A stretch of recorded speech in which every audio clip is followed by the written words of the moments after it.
Hello friends, it's Karen again, and today I'm going to be sharing a collection of vintage books which I won some time ago on shopgoodwill.com. And there was basically just, amidst my scrolling through the Goodwill items was this lot of books, vintage books.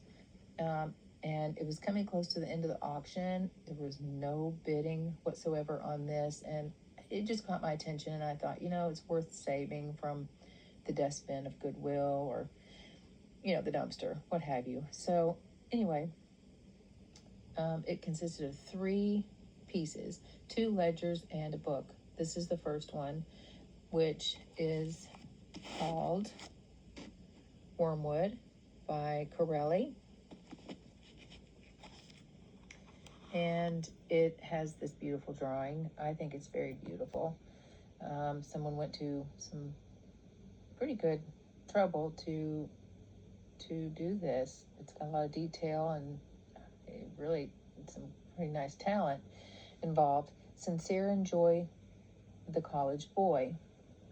And it says property of James F. Klecka, 1513 Ashland Avenue. And after some investigation, I found that is Ashland Avenue, Baltimore, Maryland. And this is James Klecka. I'm not sure exactly what the age is here in this photo, but he, from what I could discover, he has very piercing eyes, I think, don't you?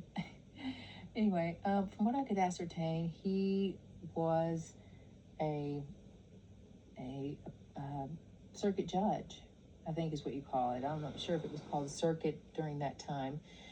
He was on the bench in the 1920s era, and he was rather a pillar of the community. He was a member of the Democratic Party.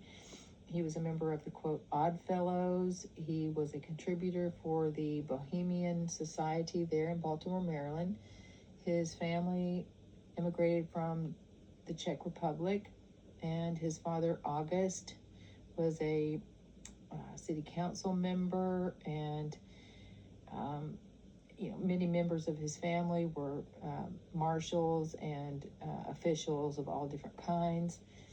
And so what happened was, apparently he was involved in testifying in a case, a hearing in Washington, D.C., where I don't think he named names, but he was apparently involved in, let me see if I can find this article. He was involved in testifying regarding senators and representatives who were drinking while they were voting on bills, I guess, and that sort of thing. Here's another photo that I found of him, and I'm not sure what age he was here, but that's another photo. And let's see if I can find this article. There was an article from the early 1924 year. Here it is. Baltimore Sun. Okay, it's not early, it's late. November the 22nd, 1924. Klecka resigns from the bench of People's Court. And it goes on to say where the governor had designated another judge to replace him since he was resigning due to being indicted. And basically, here is more. He was resigning as he was indicted for obstruction of justice, for I think allegations of running a gambling establishment, from what I could ascertain. And let's see if I can find the exact article. Well, and here's where he is buried, there in Baltimore. This is called the Grand Lodge, CSPS of Baltimore. And there he is listed in the People's Court as James F. Klecka, the Chief Judge, in a document. Here he's listed as having 5 siblings, Barbara Porkorny, Seacrest, Hoffmeister, and Bessie, and 3 others. And basically they were in Baltimore, Maryland. And here it is.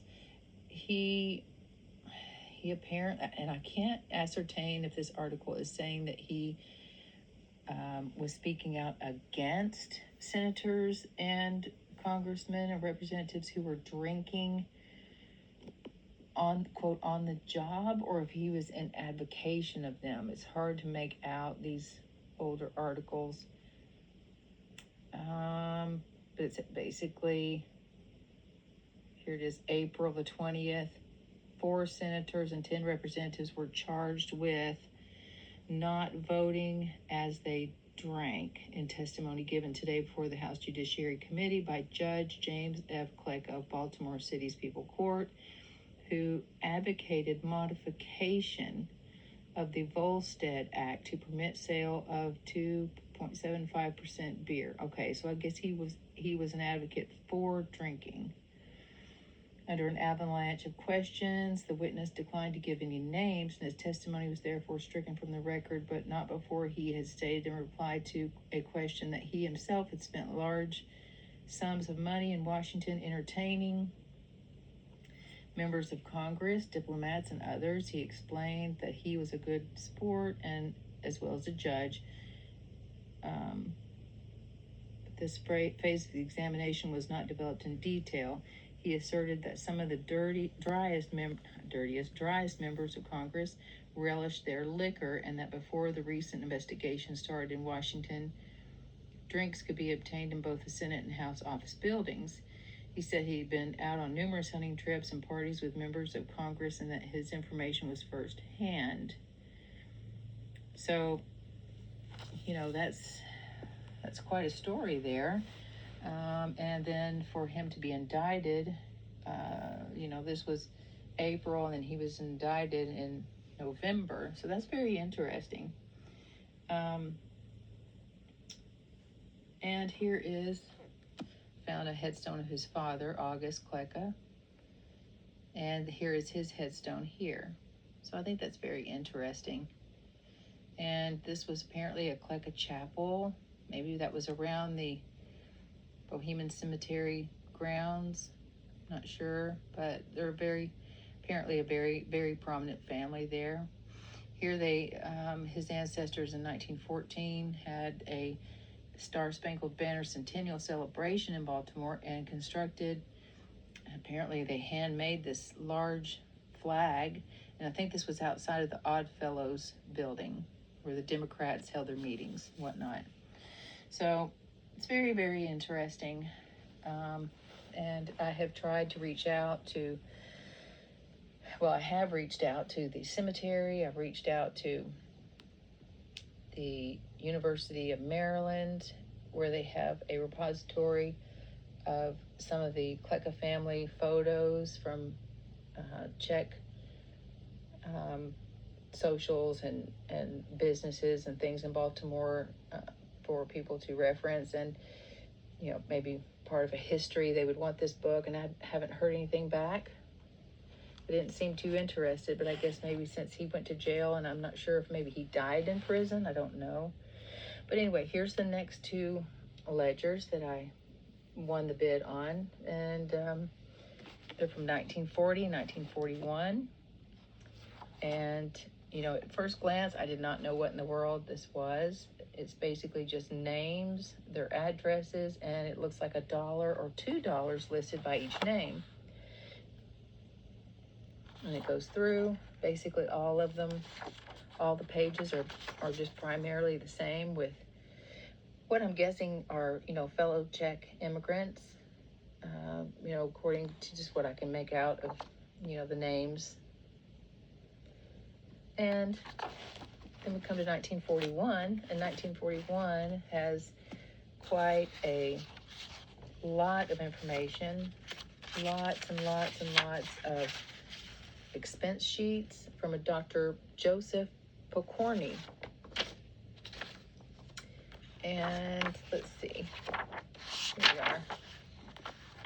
He kept meticulous records, and this starts in 1941 excuse me, and goes to 1953 on this particular one. But as you can see, it's very, very detailed. I think it's very interesting. And let's see, let me find, there's another, well, and as you can see here, it just kind of goes down and shows you some interesting information here on the back of this. Things have changed a lot. And here he's got his expense sheets from 1942. Fuel, oil, $110.60 for the year. That's pretty incredible. Gas and electric, $130. And let's see, I think this ledger is also, let's see, I think there was a gas and water. Here it is.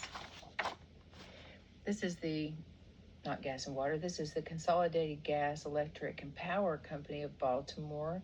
You can see that's Dr. Joseph Porkorny. He was also, I found him listed as a coroner appointed by the governor there in Baltimore. And there were several articles that I found where he had saved people's lives and had also, offered his services for, making rounds at mental institutions and schools, things of that nature. But I just think this type of thing is very interesting. I mean, this is basically just the whole year of 1941, and it just goes on through and gives you all the information, locations for paying your bill. I just think this is interesting. But I'm hoping maybe one day to make rhyme or reason why I got this. This is first day of his vacation, Sunday, July 20th, 1941. Let's see.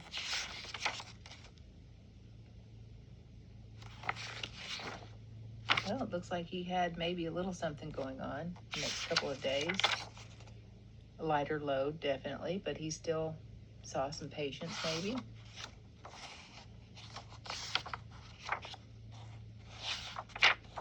And then, of course, August the 4th, he starts with the full pages again.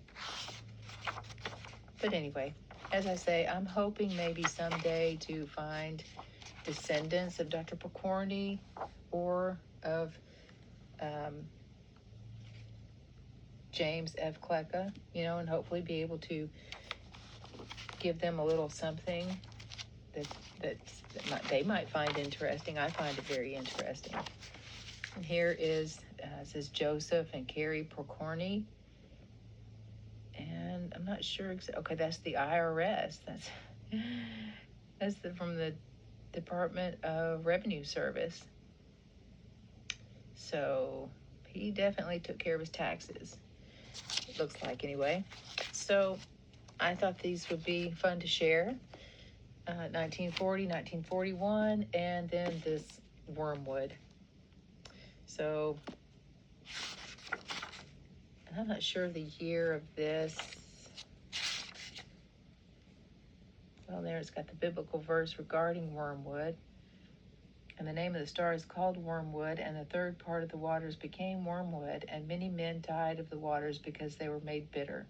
Revelation 8:12. Excuse me. So I hope you've enjoyed this, and I hope to see you on the next video, and I hope you have a joyous day. Thank you. Bye-bye.